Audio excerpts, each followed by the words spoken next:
The playground was nearly empty that golden October afternoon, the kind of quiet that feels too still, like the world is holding its breath. A single mother sat alone on the bench, her two little boys chasing each other around the slide, their laughter the only sound cutting through the autumn air. She kept her head down, dark hair falling across her face, shoulders slightly hunched as if trying to take up less space. To anyone watching, she was just another tired parent, invisible, harmless, weak. Then the laughter stopped. 4 teenagers in Letterman jackets swaggered through the gate like they owned the park. The leader, a tall kid named Mason with a smirk sharp enough to cut glass, spotted the boys first. His friends fanned out behind him, cracking knuckles, already grinning at what came next. They had done this before.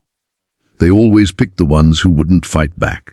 "Yo, little dudes," Mason called, voice dripping with fake sweetness.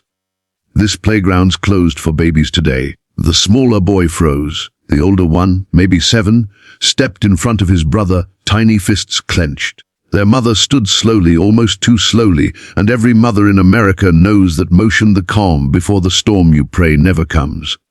She took 1 step forward. "Leave them alone," she said, so softly it barely carried. Mason laughed. His friends laughed harder. He took a step closer, towering over her. "Or what, lady? You gonna cry to the park ranger?" The others circled now, phones out, recording. This was content. This was power. This was fun. Mason flicked the brim of her baseball cap, knocking it to the ground. "Pick that up," he sneered, "and take your crying kids and get out of our park." Her boys were behind her now, clutching her legs, silent tears streaking their faces. She didn't move to comfort them. She didn't bend to pick up the hat. She just looked up, and for the first time Mason saw her eyes. They weren't scared, they were counting. 4 targets. 1 with a phone too close. 1 bouncing on the balls of his feet, eager. 1 hanging back, already nervous. And Mason sent her mass, 17 years old and about to learn a lesson the hard way. She reached into her back pocket, slow, deliberate, and pulled out a slim black wallet. She flipped it open. The gold FBI badge caught the sunlight like a warning flare. "Federal officer," she said, voice still quiet, but now it carried the weight of a gavel. "You just assaulted a federal agent in front of witnesses. Step back." Now, the park went dead silent. Mason blinked. His mouth opened, closed. The phone in his friend's hand trembled. For 1 endless second, nobody moved. Then Mason made the worst mistake of his life. He laughed again, nervous this time, and shoved her shoulder. Hard. Everything after that happened in the space between heartbeats. Her left hand snapped up, trapping his wrist mid-shove, twisting just enough to drop him to 1 knee with a choked gasp. Her right hand was already moving, drawing a compact Glock 19 from the concealed holster under her loose denim jacket so smoothly it might as well have been magic. She never pointed it at them. She didn't need to. The message was clear. "On the ground," she ordered, voice like winter steel. "All 4 of you. Face down. Hands where I can see them."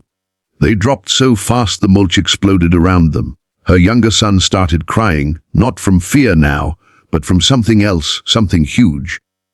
The older one stared at his mother like he was seeing her for the first time.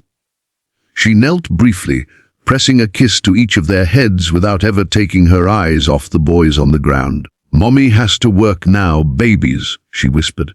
"Close your eyes for 30 seconds, okay?" They obeyed instantly. She stood, badge still in 1 hand, phone now in the other, already dialing. "This is Special Agent Elena Vasquez, badge number 47391. I need a patrol unit and backup at Memorial Park, North Playground, SP. 4 juvenile suspects in custody for assault on a federal officer. Suspects are compliant."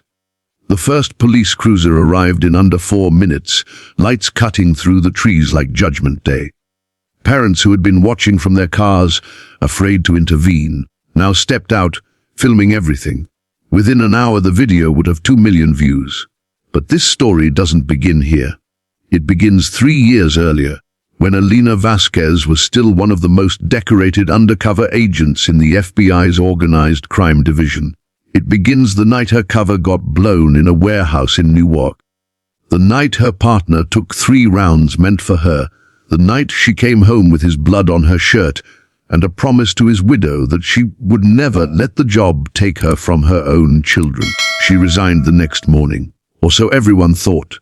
In truth, she transferred quietly to a ghost unit almost no one knows exists. A rapid response team of agents who look like civilians, live like civilians, and only activate when the system fails the innocent in real time. They call themselves the Watchers. Their badge numbers don't show up in any public database. They carry in yoga pants and grocery bags. They are the last line between chaos and the people who can't fight back. And Elena Vasquez, single mother of two, former undercover legend, had spent the last 3 years pretending to be powerless. Until today.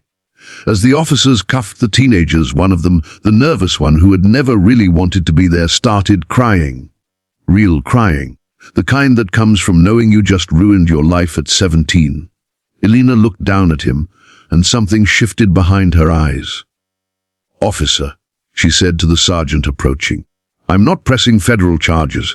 The sergeant raised an eyebrow. He put hands on you." "I know what he did," she said softly. "But I also know what happens to kids like this in the system. I want them processed locally. Simple assault, community service, mandatory counseling. And I want to be the one who supervises the community service." Mason looked up from the ground, snot running down his face. Why would you do that?" She crouched so they were eye level, her voice low enough only the 5 of them could hear. "Because I used to be the scared kid," she said. "And somebody chose to scare me straight instead of lock me up. Pay it forward, Mason.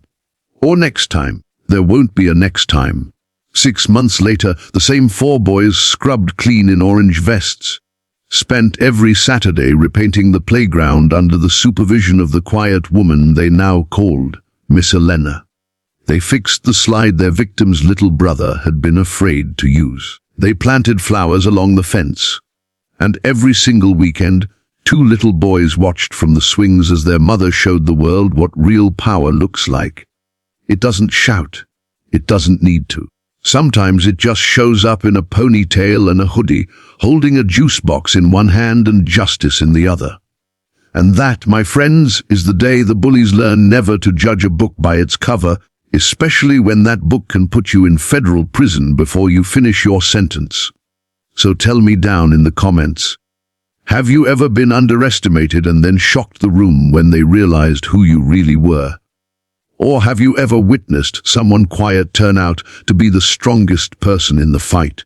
Drop your stories below. I read every single one. And if this story lit a fire in you the way it did me, smash that like button. Share it with someone who needs to be reminded that heroes don't always wear capes. Sometimes they just wear mom jeans and carry gold badges.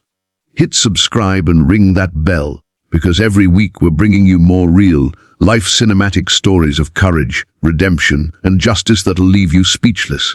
Until next time, stay safe, stay kind, and never, ever forget, the quiet ones are usually the ones you should fear the most.